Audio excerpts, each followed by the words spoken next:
تو پہلے بیوی دروازے پہ کھڑی ہوتی تھی، پوچھتی تھی خالی ہاتھ آ گئے ہو؟ آج میں نے دیکھا تو ہے ہی کوئی نہیں۔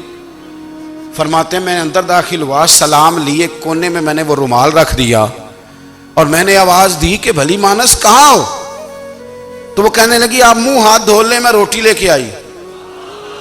میں نے کہا روٹی کہاں سے آ گئی؟ یہاں تو کئی دنوں کے فاقے، تو کئی دنوں کی غربت ہے، یہاں تو اس گھر میں تو فقیری ہے۔ فرماتے ہیں کہ وہ روٹی لے کے آئی اور اس وقت کی جو موجودہ نعمتیں تھیں، سمجھ لیں سلاد، اچار، ہر چیز ساتھ لائی۔ میں نے کہا کہ بچے کہاں گئے؟ کہنے لگی وہ کھانا کھا کے کھیلنے گئے، آپ کھانا کھا لیں آ جاتے ہیں۔ کھانا اس نے چن دیا۔ میں نے حیرت انگیز لہجے میں ساری نعمتیں اپنے دسترخوان پہ دیکھ کر کے بیوی سے پوچھا یہ کہاں سے آیا کھانا؟ بچوں کو تو نے کہاں سے کھانا کھلایا؟ یہ سارا کچھ کیسا ہے؟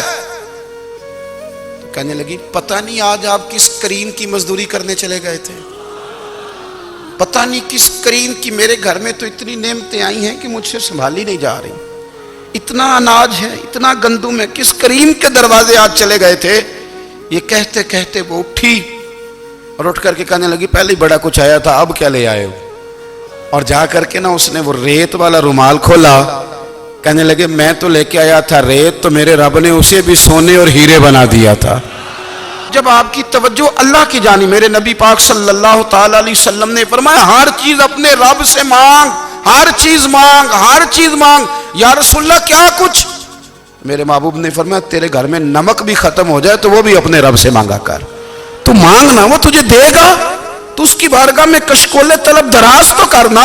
اور ترمذی شریف میں عجیب لفظ ہے، رسول کائنات نے فرمایا، رب کریم فرماتا ہے جب میرا بندہ ہاتھ اٹھاتا ہے نا تو مجھے حیا آتی ہے کہ میں خالی کیسے لوٹا دوں اس کے۔ اتنے بڑے بادشاہ کی بارگاہ میں، او بھائی لوگوں سے عزتیں تلاش کرتے ہو تو وہ کیا تمہیں عزت دیں گے؟ وہ تو کل اچھا کہتے ہیں پرسوں برا کہنے لگ جاتے ہیں۔ لوگوں کے سامنے گڈ بک میں آنا چاہو گے تو وہ تو سویرے تمہارے بارے میں کچھ کہیں گے، شام کچھ اور کہیں گے۔